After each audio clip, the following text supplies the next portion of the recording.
सी केमिति बापा और माँ को भल पाती। आज्ञा बापा माँ होती चलती ठाकुर। जगन्नाथ महाप्रभु बापा माँ को केमती भक्ति करती रथ यात्रा देखीदेले।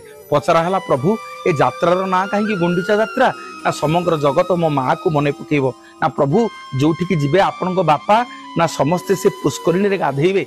जो पुष्करिणी ना हम इंद्रदुम्न पुष्करिणी से स्नान करी मो माँ गुंडीचा मंदिर में मत आसिक दर्शन करेंगे।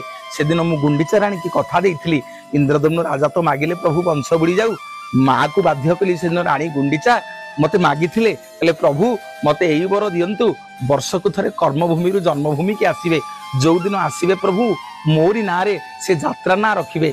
से दिन जगन्नाथ महाप्रभु गुंडीचा को पचारे गुंडीचा तम ना कहीं से जात्रा को रखिए ना प्रभु आपण जदि माँ बापा बोली न खोजे ये कलिजुगर मनीष मैंने बापा माँ को खोजबेनी ना से ना हाँ आपण वर्ष को थे जन्मवेदी की आसला बेले से जात्रा ना गुंडीचा जात्रा देखिए रखिए।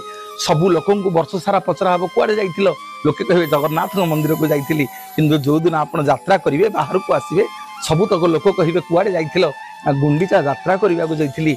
माँ बोली खोजे प्रभु बापा बोली खोजे प्रभु आपण माँ बापा को खोजिले समग्र जगत आपण को देखी समग्र विश्व आपण को देखी बापा माँ को सब बेले खोजे। मोर माँ माने बापा माने रथ यात्रा समय महाप्रभु दुनिया को शिखई देले माँ और बापा को केमती सम्मान दिखती। जय जगन्नाथ।